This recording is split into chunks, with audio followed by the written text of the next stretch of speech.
You can start it. Okay. Oh, there you go. Got it. Oh, oh got it. Well, I'm so glad to get to do this with you three in the room, and then anyone in the future who might want to see what we were all about today. It's nice to see you up close, Joyce. Yeah, there you go. Got it. Love it. Okay, so I was thinking about, because really the principles of good volunteer engagement don't change, I think. I think this stuff is stuff we've all heard before. And so I like the idea of giving it like a metaphor or a little twist or something to help us think about something like recruitment in a new way. So I was thinking about advertising, and I know that some volunteer engagement leaders are really turned off by this idea that recruiting volunteers is sort of like selling or sort of like advertising. Like that could feel icky. Like I don't want to sell. I want to empower people, or I want to invite people. Especially we don't want to have to convince or like badger people into volunteering. I don't know if any of you can relate to that. Yeah.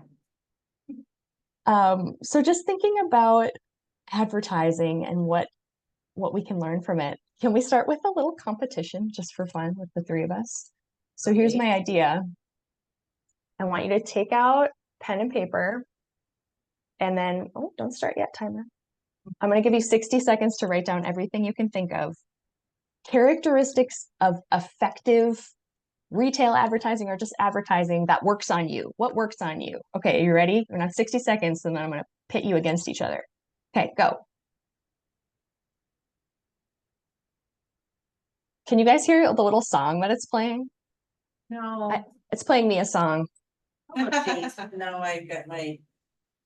Yeah, there another notification. Oh, sorry, I distracted you from your goal. No, it's okay. I'm still.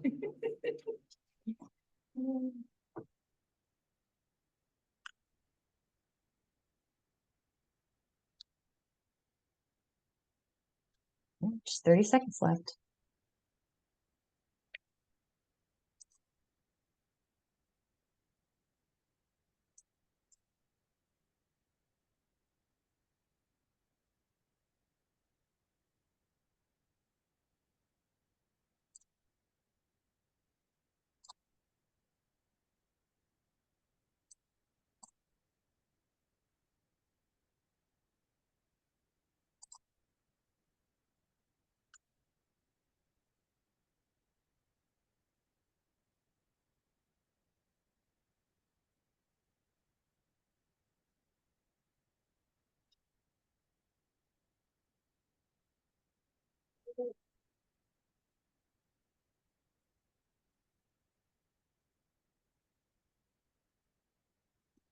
Okay, time's up. Joyce, it's so great that you sacrificed some of your time for the good of everyone. Okay, I wonder who came up with at least 5 characteristics of. Okay, 5. Amanda. Yep. Okay, 6. Who came up with 6? 7. Oh, Amanda's the winner. Okay, friend, what did you have? What did you write down? I have color, eye-catching, music, urgency, like a sale or something. Few words, relatable, specific, and friendly. Amazing. I wonder, Joyce and Deborah, what else did you have that is notable to you?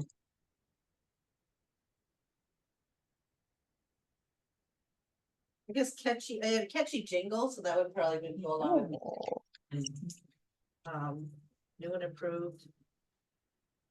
Filling a need, like what is my need and how is it filling it? Oh, yeah.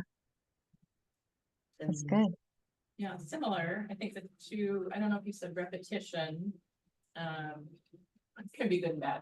And then story. So that's kind of relatable.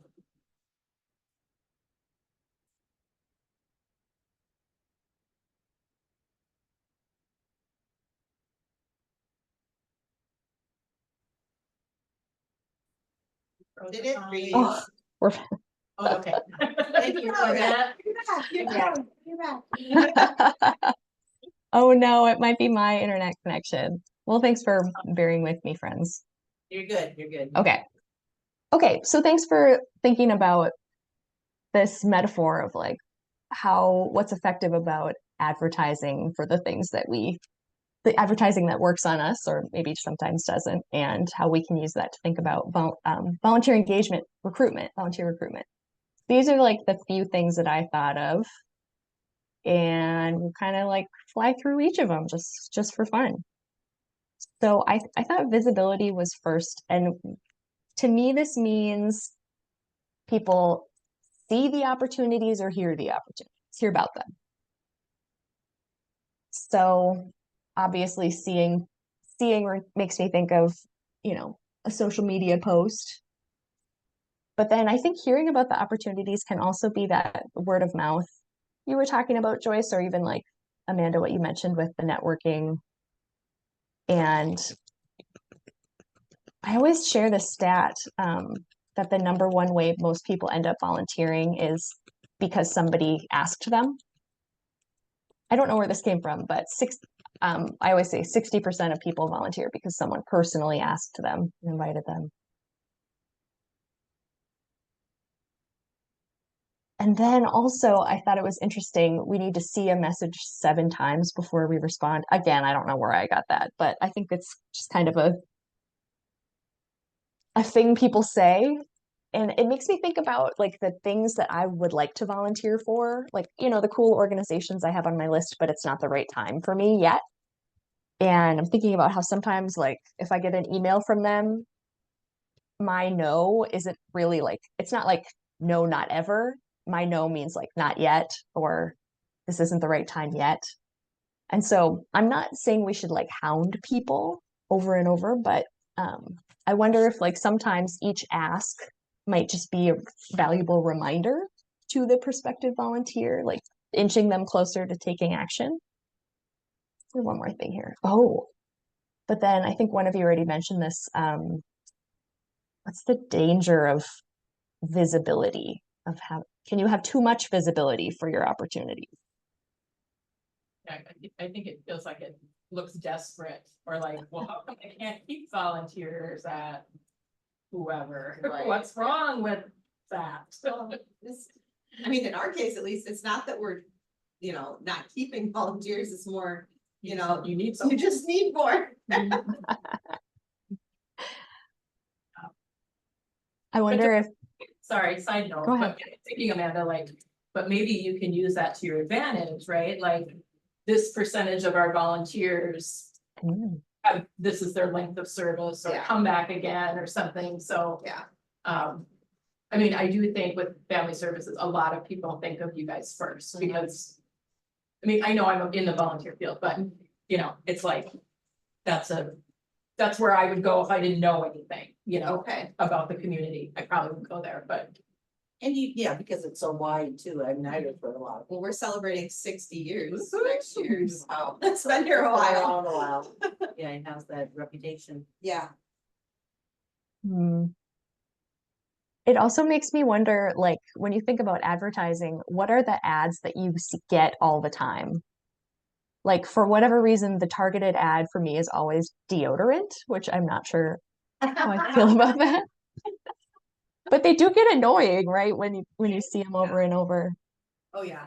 I'll hear something on the radio and it's like, I don't want to listen to this again, and I'll change the station. I have a friend of mine who's I don't know what his title is at 97.5, but he's pretty high up, and he's says something. I said something about ads, and he's, are you kidding me? He says, I actually listen to the ads. And I'm like, well, yeah, I listen to the ads, but if it's one I've heard like 20 times already, and it's annoying. and yeah. Right. There's probably like market researchers who spend a lot of money figuring out exactly how many times they should serve an ad to someone. I think another danger of like this idea of just being more visible is thinking that volunteer recruitment is all about posting opportunity, just saying like, did you hear about this? Did you hear about this? MAVA did our 2023 trends survey, the post-pandemic volunteerism report, on just different trends that volunteer engagement leaders are using. And one of the findings was literally recruitment alone is not enough. And I think what it meant is that the organizations who have the most success recruiting are the organizations who have found new ways to involve volunteers. They have made more flexibility in their roles, or even added like more opportunities for people to volunteer from home, volunteer remotely. So sometimes just like posting more isn't always the answer. And I think one way that we could say it if we were talking about advertising is like, maybe they just don't want what you're selling. So my next one is like having a good product. So if I'm talking about having a good product, having your opportunity be a good product, what does that make you think of?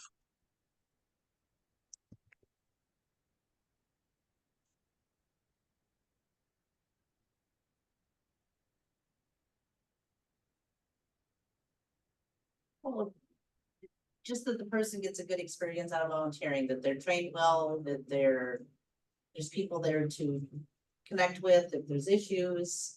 Like we talked about yesterday, going out and being there. Yeah, that's a good one. There will be training provided, support provided. I think about the evils of Amazon. When you read review, you start reading the rabbit hole of reviews. And it's just not helpful. I've noticed that, when you have 8,000 reviews. But to me, it would be like, you have a good product because you have people, whether it's a little testimonial or something that can make people be like, oh, this person says they had a really good experience, or this is their quote. That appeals to me. Yeah, absolutely. That word of mouth is definitely a positive word of mouth if it's getting other people to come, people talking about the good time they had. Well, and if we go back to the list that we had made earlier during the 60 seconds, the fill a need that you mentioned, I mean, a good product is gonna fill a need. Ooh, Right. yeah. Right. Do you need deodorant or not? I do. Always. So I think everything you all said, also this idea of like new and improved, like the opportunity to say we added something, or we added shifts, we added this flexibility, we tweaked something about this role. Like maybe a volunteer can't come once a week, but now, hey, set your own schedule, or like whatever things you have done to make the role better. Starting with that, like it's something to get people's attention. Go ahead. Joyce, you're not in charge of like Meals on Wheels, but like some of those things that are a known product. Yeah. Like you can have a preconceived perception of what that is. So, for our friends who are selling that opportunity, maybe it doesn't sound very, you're like, oh yeah, that's what old people do when they retire, is they deliver meals to other old people, right? Whatever, I don't know. So, yeah, how can you make that exciting for somebody? I mean, I'm gonna be honest with you, we actually have families that'll do it together, or we have banks or businesses. RPU has been doing a Meals on Wheels route for years and years. And so there are a lot of younger people that, at least in our area, are delivering Meals on Wheels. And I've been up and I've seen David, he's just popping on. Oh, David. I've seen people picking up at Buckham West and Faribault when I've been up there, and they've got a varied range of ages of people delivering too, which I think is good. So I think but the name recognition of the program is huge for just recruitment in general. People recognize it, so they're like, oh, I want to be involved in that. Right. Hi, David. Are you on vacation? Even I am. I had a couple of days off, so but Well- I'm still here. Well, that's so cool that you're popping in even though you're off of work. Glad. Oh, I don't have to be here? We're glad you're here. Yes, Okay. better. I've already billed the time, so I do have to be here. But thank you. It is nice to see you all. But we can't see you. Well, he's in his vacation clothes. Oh. Vacation clothes. Late in In the a t-shirt, background. I caught a glimpse of it. It's fine, he's dressed, whatever. Now he's muted again, he's ignoring us. We have slides, David. Yeah, David. See them, I'm eating, which is why I'm muting myself. I'm not ignoring you guys. Okay. That's allowed. That's allowed. Okay, so having a good product is good for recruiting volunteers. Also, options. One of the things that we know and was reinforced by our last research findings is that the volunteers today want options. They want to know that they can choose the thing that works for them. And I thought about like if you were at a flea market and one vendor was only selling one thing, like it would depend on what the one thing is, right? Whether or not you personally are drawn to the booth. But if it's toe rings, I probably wouldn't go to the booth. Or like another example would be like peanut butter. I think it would be bad business if Jif had just stopped at their creamy recipe. I think they were like, some people want crunchy, some people want low fat. So there's like a few options. Okay, maybe I'm going too far into this metaphor, but anyway, volunteers want a few different types of opportunities. And I just wonder how you all think about that. Amanda, you shared that there's like endless types of opportunities for FSR volunteers. Deborah, Joyce, how do you think about like offering volunteers options? I think that's where I struggle because we don't have options. I mean, it's just my program, and so people will, like our organization or like the mission, but other than being matched with a family, I mean, I've moved it into the schools, but there's not, I don't know. I think some people, I don't know what they expect. Maybe that's a good question for me to find out. But when they find out we don't have, I don't even know what, maybe they're not interested. I don't know, Deborah. I feel like there's so many options. Like, do you like to cook? Like, do it with a new family in your area. Do you like to go out to have a cookout? Like, those are both food examples, but like, Yeah. there's Hungry, such a, no, that's a good point. That's a good point. It's not, yes, because it can be a lot. I mean, when you work with a family, it could be running errands to English practice, so. right. And I know how much work you put into matchmaking to find people with similar interests. And so I feel like maybe you're not giving your program enough credit. There's a ton of options for the ways that the people can engage as bridge builders. And I can, Yes, David. David, do you have ideas about how we offer volunteers options? I don't know what your program is.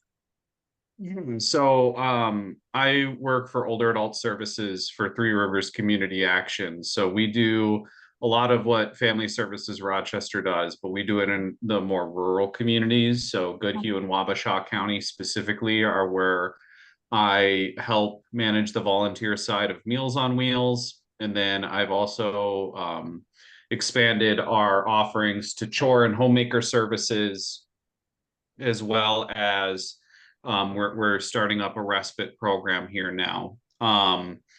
The options are important. I mean, right now we're still building trust in the community, that name recognition that you guys were talking about for the programs to get older adults interested in coming to us for help. And so our options of what we can have volunteers do right now are limited, but a lot of what I'm stressing in my recruitment is you know, you get to pick what you're interested in, and then when we have that stuff available, you'll be notified that it's available, and you and the older adult can work directly with each other to find a day and time to come and help them. So I tried to, you know, the when I like to leave open for them to pick options. What they're doing, I like to leave open for them to pick options. Yeah. Just basically, you know, just trying to have a framework for people to find what they're interested in doing, and then having them basically take it from there. And all they need to let me know is that they did it, when they're going to do it again, and how long it took them to do it. Feels like you have thought about how to say that really clearly.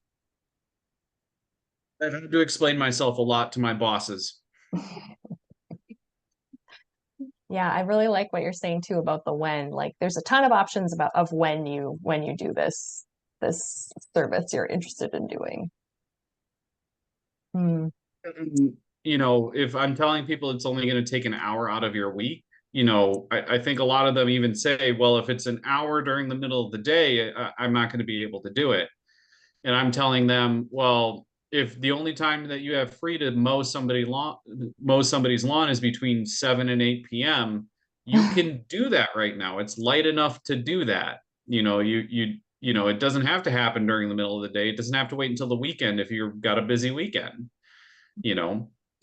So just trying to really leave those options open for folks to be able to kind of pick and choose has been at least important for getting folks on board to begin with, and then Yep. to getting the older adults kind of in it, because they don't want somebody coming by and mowing their lawn between 6 a.m. and 7 a.m. Most of them are still asleep.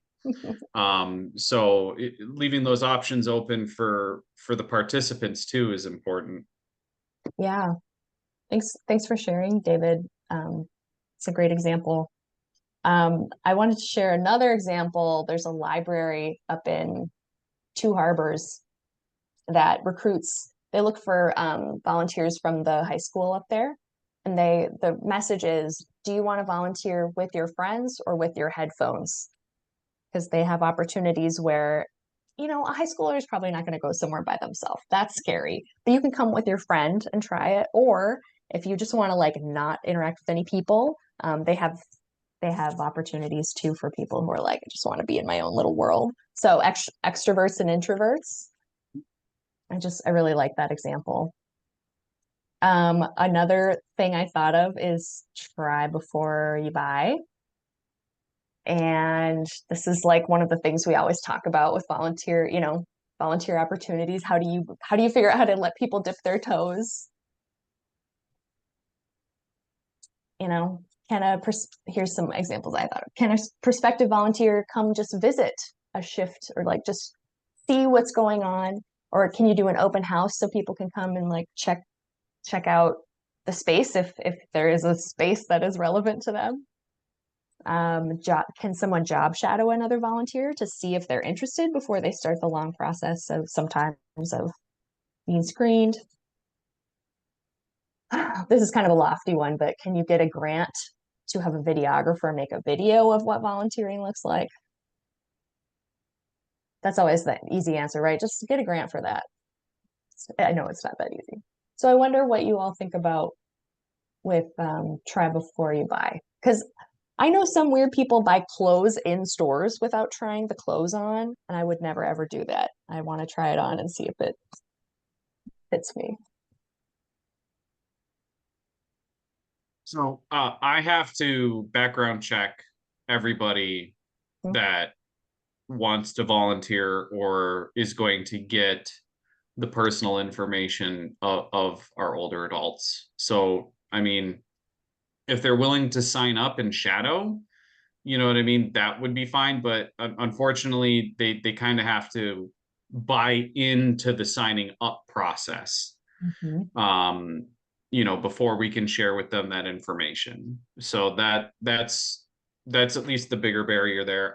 The idea of doing, you know, video, pictures, like really displaying to them what volunteering is like is something that I'm trying to do now. It's just the personal information protection that we have to do makes it difficult for people to, you know, kind of dip their toes in, so to speak.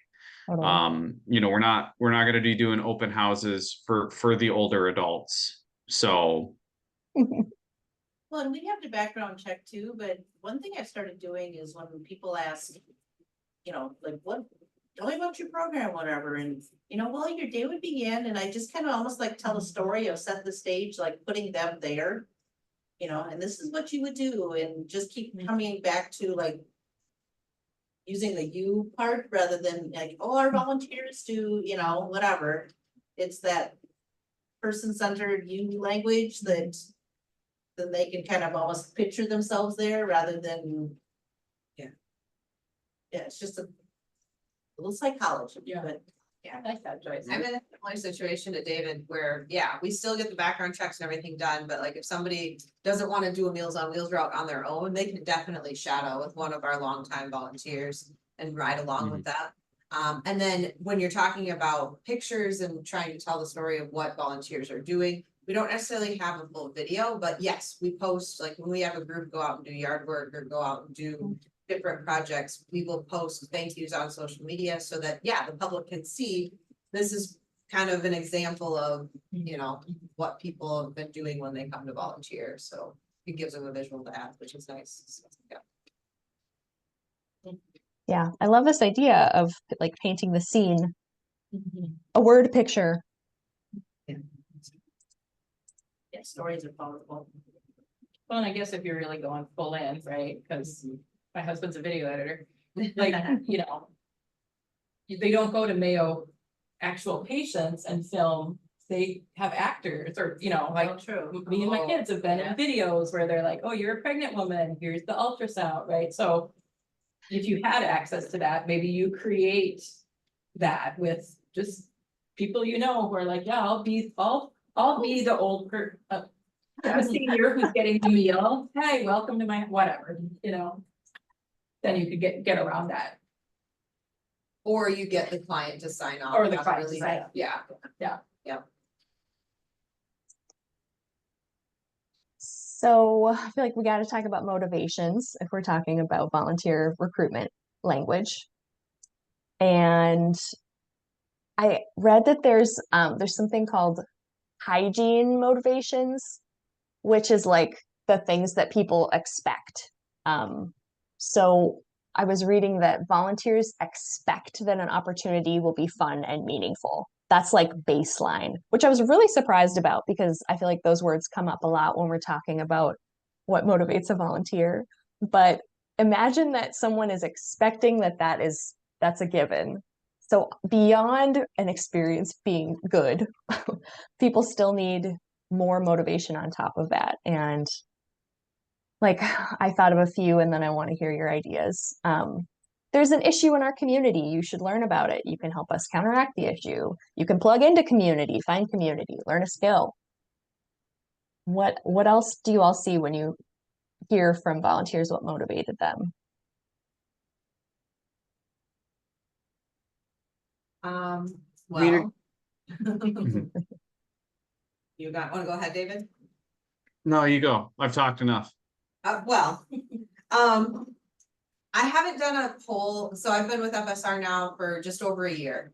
I haven't done a poll with these volunteers, but when I was with the Habitat Restore here in town prior to that, like 7.5 years, I had polled the volunteers there. And because that's a one place type volunteering, they would do it so for socialization and exercise. You know, one guy was like, well, this is my gym membership, because the Restore, they're moving around furniture and cabinets and like, so, but socializing was the top reason that I got out of those volunteers. And I think that in general, even though a lot of the volunteers that FSR has are doing things individually, they're still socializing with the client. And I think the socialization aspect is a big part of it. Being able to give back while also making those connections to others in the community. Totally. I feel like I like that the hygiene expectations, right? And I wrote down, you know, training and support with, which I think Joyce talked about, it's like, it's expected you're gonna get trained and supported. But I want somebody to prove that to me because I mean, I'm the kind of person who's like, well, what if, and especially because we're dealing with limited English speakers, they're like, well, how do I communicate? Or what, you know, what happens if they ask me for this that I can't, you know, so kind of, I feel like pushing that piece, the supportive piece is, yes, it's just a basic expectation, but it's really important for some people who maybe not, Mm-hmm. you know, they want to do it, but it's not always comfortable to talk with people who don't speak English. And some people have never done it. I never, you know, I don't do it much, you know, when I started.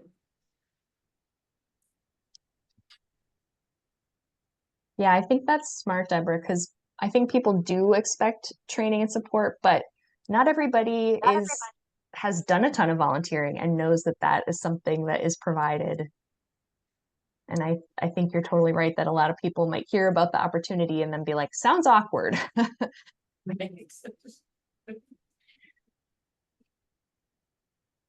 Hmm. Okay, let me go on to the next one. One of you guys mentioned testimonials, and classically I think of like celebrities in Gatorade commercials kind of thing, or like Hillary Duff definitely endorsed a skincare product that I bought when I was in high school. But it's really a lot more accessible to us. Maybe you can get the mayor of your town to endorse your volunteer opportunity, but a lot more accessible is peer-to-peer recruitment, especially when we talk about Gen Z or just younger people who tend to have less faith in institutions and organizations, but really trust their peers, which is where we get influencer culture. And it makes me wonder, like, if you imagined an influencer who was like for your organization sharing about your opportunity, like, who would they be and what would they say? Well, didn't we just have, I don't know, was that FSR who had the elected officials go out and deliver Meals on Wheels one day? We have our March for Meals, once a week every year in March, and yes, we get it. Yes, all kinds of different people involved in that, so. So your leaders and other people who look like me, kind of, or, yeah, that's cool.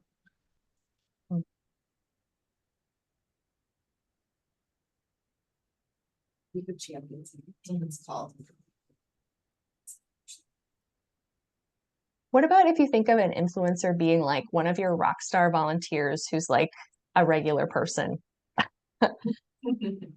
like somebody's peer?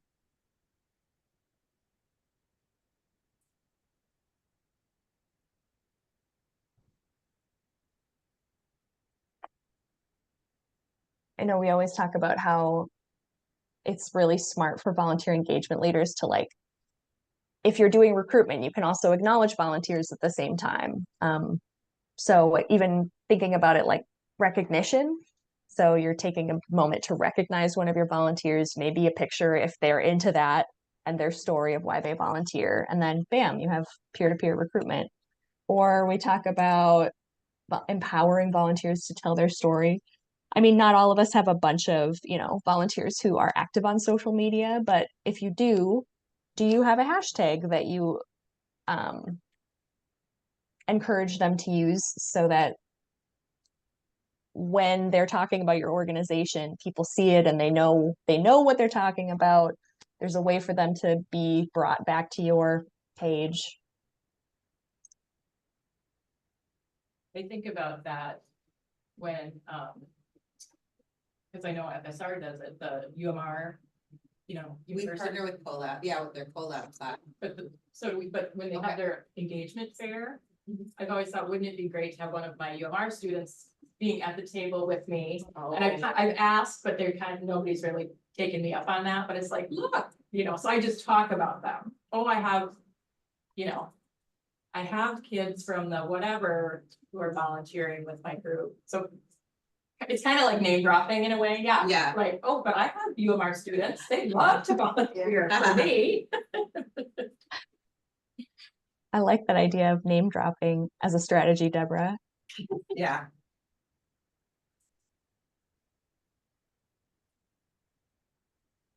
I just wanted to ask this question to the danger of testimonials.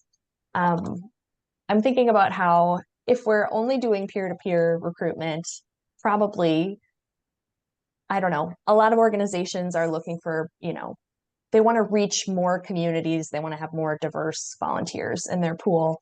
And so if we're having the volunteers we already have talk to the friends they already have, we might get, more of the same kind of person, which is, it's great to have more people. And a lot of us are looking to branch out into other communities and neighborhoods. And I know when I was a volunteer coordinator, I did the thing where once a month I would go find a volunteer. This was like an event-based thing, but we get a lot of returners. And I would take their picture and I would have them say like, why I volunteer because, or like I volunteer at every meal because. And after a few months, the executive director of the organization was like, it's a lot of white people, Holly. And I was like, oh shoot, I didn't even notice. And so we got to check our bias if we're asking certain people to be, this influencers or give testimonials for our organizations. I also had this cute little example. This is my prior organization. They had a step and repeat. So the thing behind them with the organization's logo isn't much bigger than these ladies. And then they had these cute little things like people love to take pictures together, especially if there's like a special photo op. I know we don't all have like a place where people come to volunteer, but I really liked that example. Okay, so next I was thinking about marketing and some of the psychology behind advertising. People love photos of people, right? Especially if they're not stock photos. One of you mentioned this, it was you, Deborah, minimal text. Oh, Amanda, one of you, people don't want to read text, right? And it's hard for me to say as a words person and a writer, but I don't read text. Bullet points are helpful because you can get your point across quicker and say what the main things are. We all know this, but it's a easy trap to fall into because it feels like all the information is so important. But when you're thinking about like just a quick recruitment message, quick and to the point and like what's in it for them, a picture of a person.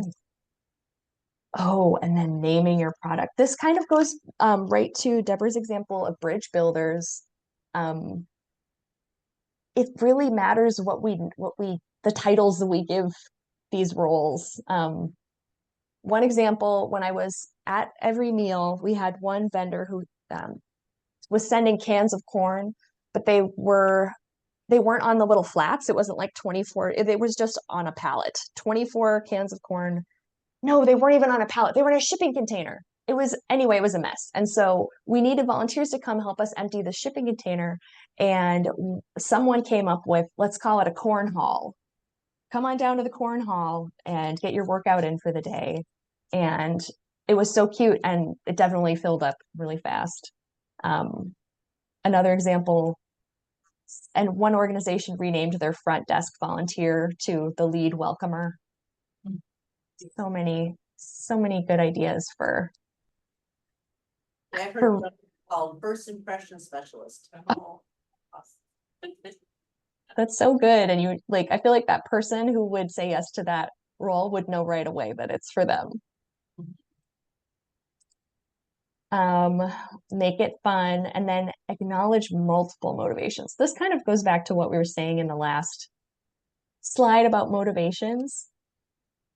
But just thinking about how there are many different reasons that people would want to volunteer and thinking of the different groups that you're trying to reach, they might have different reasons. But I heard from a mentoring organization here in the Twin Cities who uses different language depending on the age group they're targeting. So for their church partners who tend to be, the demographics mostly people who are 65 and better, and for that group, they always use the word volunteer because the group, they're looking for the word volunteer. That's what they want to do. And also language about giving back. But when the mentoring organization is trying to recruit young people, they avoid the word volunteer, kind of like what you were saying, Deborah.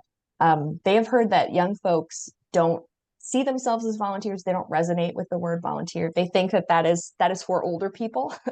And so instead they promote the opportunity as community engagement team member. Because they just started asking their younger volunteers, like, what do you know about your peers? What would motivate them? And they said they want to engage community. They're like interested in activism and they want to be part of a team. Super interesting to me. I also noticed that the University of Minnesota Master Gardeners has a bunch of different ways that they do this. Sometimes they have a message about like clean water. So Minnesota's water deserves good guardians, like we're kind of stewards. And then sometimes it's about skill building, like, horticulture skills. And sometimes they talk about interests like fight climate change, but sometimes they do a message that's like enjoy nature, which is not always the same person that's interested in both of those things. So I wonder what's that, Deborah? My husband just got his Master Gardener's certificate last year, and I said, totally sexist, heterosexual, like, any single guys should be a Master Gardener because there's a lot of ladies in that group. So it's a good Hey, case. So I don't know that they want to use that idea, but. hey, maybe as one of their I don't think messages. that was why my husband wanted to, let's just be clear. That sounds really terrible. So I wonder how you all do this. Do you use more than one like motivational message in different recruitment messages? Do you lean into different motivations for different groups? We don't, but it's a good idea, Yeah.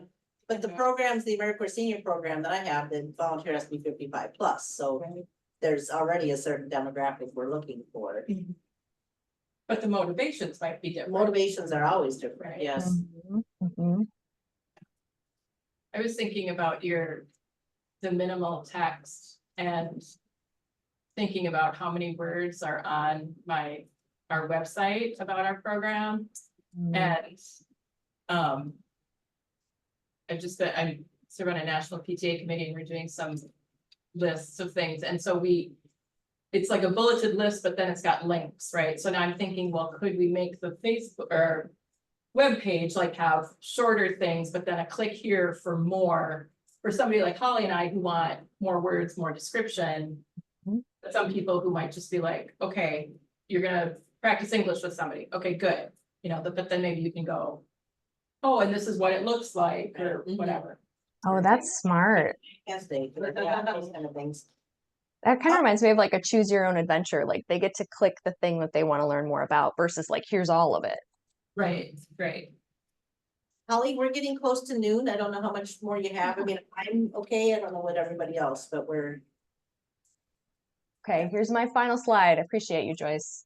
Okay. Strong call to action.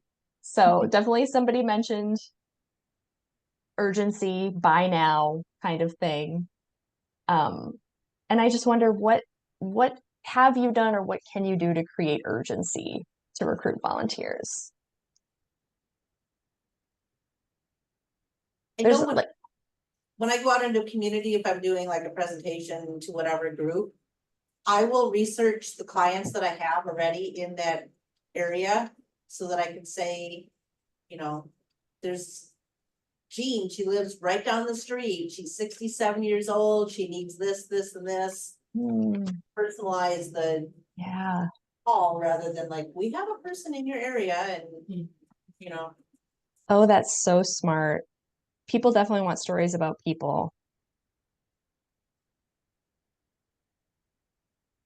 I do that to some degree, but I can't get that specific, but I can say that there is, somebody, I can't give out names and ages and stuff, but. After I said that, Well, I'm just trying to think, yes, when I, like, if I'm going somewhere, I can specify and say, yes, we have somebody that needs their lawn mowed and, or I have someone, if I'm talking in Northfield or if I'm talking in Faribault, or I'm talking in Rochester. I kind of do that too. You go and you see, well, what clients do I have and what are the needs we need to fill? And then you can give them very specific examples. On top of that, for like urgency wise, I look at it in a seasonal aspect. So like spring yard cleanup, fall yard. or lawn mowing or snow shoveling, so we'll change our call based on the season too. I actually did a HIPAA training once, and after I said that, I realized I should have said I tried to use a pseudonym. Yeah, Because oh, I got you, can't- yeah. But you can't identify, like, even down to the state, like, name and state is a HIPAA violation. Really? Yeah. Mm, And I was just like, I've you know that. I've been not- using other descriptors. Hmm. So we had a client in a community, and I would say disabled veteran. Yeah. I wouldn't use their name, or I wouldn't use like their details, but I would say we have a disabled veteran that needs help with a deep clean. They can't vacuum or mop on their own. They need somebody to come by and help them. Yeah. It still took me 2 months to find somebody even using that kind of language, but you know, that I've been trying to get really specific about that. You know, former occupations also seem to really help. mm, So like, well, I have a former nurse who needs help weeding her garden, or I have a former school teacher. He could really use some help with vacuuming or sweeping out his garage. You know, tying it to an occupation ties them to a group. mhm. And if somebody, you know, had a teacher that was inspirational to them, or they are a teacher, or they're married to a teacher, you know, these things tend to kind of Yeah. help encourage people to respond a little bit more. I agree. That's smart, David. So Again, the- it took a while, but Yeah, yes. I think the last thing I wanted to bring up is like, what is the action specifically you want them to take? Like, click here, you know, to learn more is good, but like, what exactly is the next step?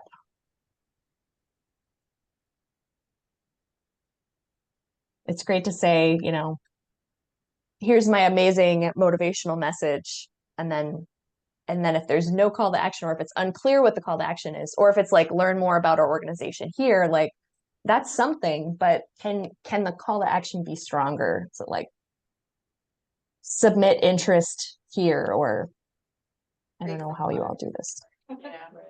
click to sign up. Sign up.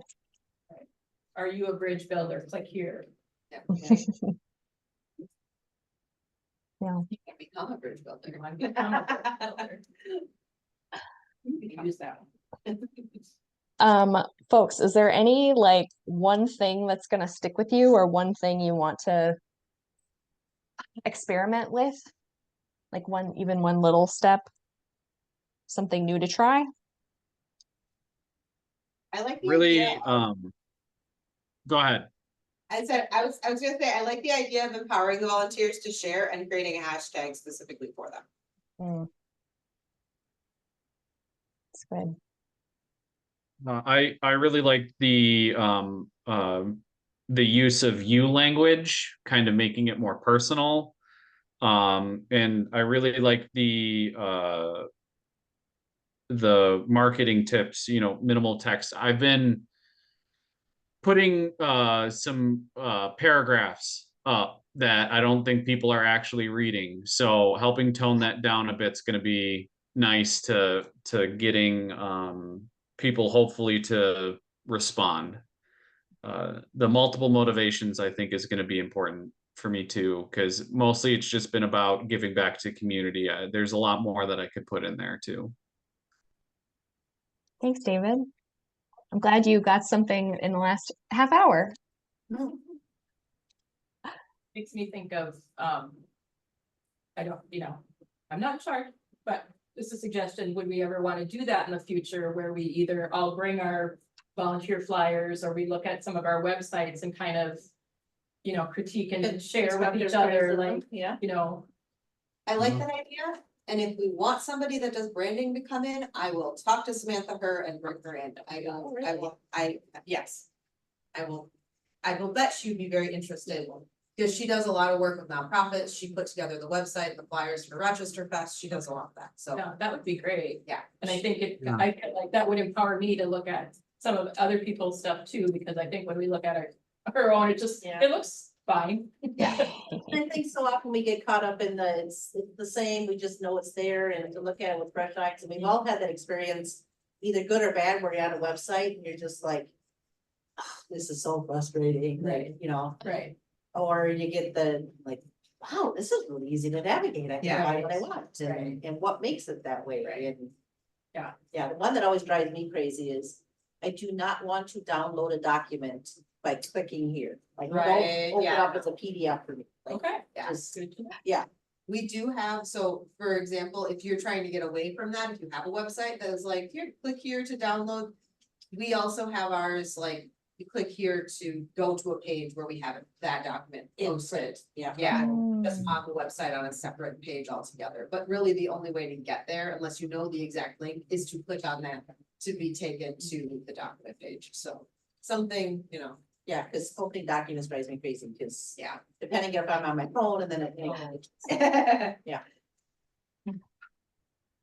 Thank you, Holly, for taking the time to be with us. Thank you so It means a much, lot David. having somebody to come in and help give us tips and coach us a little bit. It's in the rural communities, this kind of marketing is really important. It's hard to reach a bunch of people where they're at with just some flyers and some digital marketing. It takes quite a bit, so this is incredibly helpful. Oh, Yeah, I appreciate how you tied it to advertising that we see all the time anyway. I remember that was one of the lessons that I still remember from like middle school, was look at these ads. We were all supposed to bring in ads and, Yeah. you know, how are they using? Are they using a celebrity to sell to you, that new and improved, like all these different tactics, and, you know, that still stuck with me all these years later, so. Yeah, I think thinking of our marketing for our nonprofits that way too makes a lot of sense. yeah, it kind of makes it fun. Mm. Well, David, you missed me saying that I'm leaving MAVA in a couple weeks, and I'm just Oh, yeah. so glad this was like my last hurrah. So I'm so glad I got to be with you all. Thank you for having me. It was a lot of fun. Thank you for coming. Yeah, it's just nice to have this kind of support and this kind of knowledge come to us. I know that this recording is going to be pretty valuable for members that didn't quite get to make it, or those that come after. So thank you so much. Yep, And I, he said I he will was send sending that. Slides too, so we'll get those Yes, added too. So. Thank you. wonderful. Be advertising for, come to our meetings, see what you missed, yeah. Okay, folks. Yeah. All right, Have a good one, Appreciate you. everybody. David, do you want to stay in just a moment? And, okay, thanks, Holly. Yep. Holly, thanks, good luck, best wishes in your new. Appreciate you. Because Sorry for we're, coming late. no worries, no, You're on vacation. yeah. Well, more than that, I was like sure it was going to happen at 11:30, not at 11. I don't know why. I do not know why. I come at noon, so I'm here, yeah. I'm trying to quit smoking, so my whole life is a little scatterbrained right now. Yeah, good for you. Everything's just a little bit rougher than it usually is. That was great. I'm really looking forward to seeing the first 30 minutes that I missed. So yeah.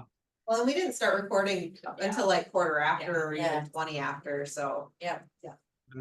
That's totally fine. I mean, Important, because, She said It she'd would be- send it to us. well, She might be able to recording it though? download it Okay. into a video and then she could share it with us, True. fingers crossed, I guess. because I know like on Teams, when I use it through my own account, but this is the MAVA account, but at least we'll have the slides, just like that. Anyway, we don't meet in July, August, we're set up for, and we'll let's, you and I confirm how we're gonna do the viewing the video or viewing the information prior, and I think we should just send a link out to our emailing list, just saying, hey, we're meeting with this speaker in August. We're going to do a Q&A session about this lecture. feel free to give it a watch. And if you have questions or you want to participate in that, here's the information for our meeting in August. I think that would be the simplest way to do it. Yeah. She said she would give it, originally it was like 10 minutes, and now she's like, oh, 20, 25 minutes or so, and. Yeah. So, yeah, I will take up. I half mean, an hour. yeah. Okay. And Alright. then, and then at the August meeting, we can have like a powwow after the Q&A to talk about what we want in September and so on. And I'm still waiting to hear back from 125 Live about our next year's volunteer fair. So I Megan- haven't asked out. What's that? Megan sent a message while we were in that, just basically the same kind of thing. She's still waiting to hear, I think is what it Okay. was, that she, yeah. Yeah, I let them know because it's a year out. It's not a huge priority that we need to hear back right away, but we would really like to just express how interested we are about, that morning time slot, and making sure that we're there and available when they're the busiest. And it's a little bit weird. I know 125 Live does it for free, right? So they always get the benefit of having the morning crowd, just being there in general, having the space. So I don't know how exactly that would change, if they would ask for us, to pay for the room or something like that, in which case, we would need to make an ask of the people that want to table, if they're willing to pitch in or what exactly. I'll wait to hear from them and see what they have to say. But I'll keep everyone updated if that is the case. I would say, they haven't charged us in the past No, when they we've have done not. it, so I would hope that they wouldn't charge us this time, but. I just know that that particular space in the morning is used by classes. And so we would be taking that classroom space, Yeah. Okay. versus when we've been normally doing it, it's been in an unoccupied state. So that's the only difference that I could potentially foresee. But there are days, I believe, where those in the morning where that space isn't occupied by a class, and I'm willing to work with them and report back exactly how we can get that to work and not get charged. Perfect, thank you. Okay, Hey, well, thank you guys. I great meeting. I hope you all have a good rest of your day. Good weekend. All right, Yep, thanks. thank you.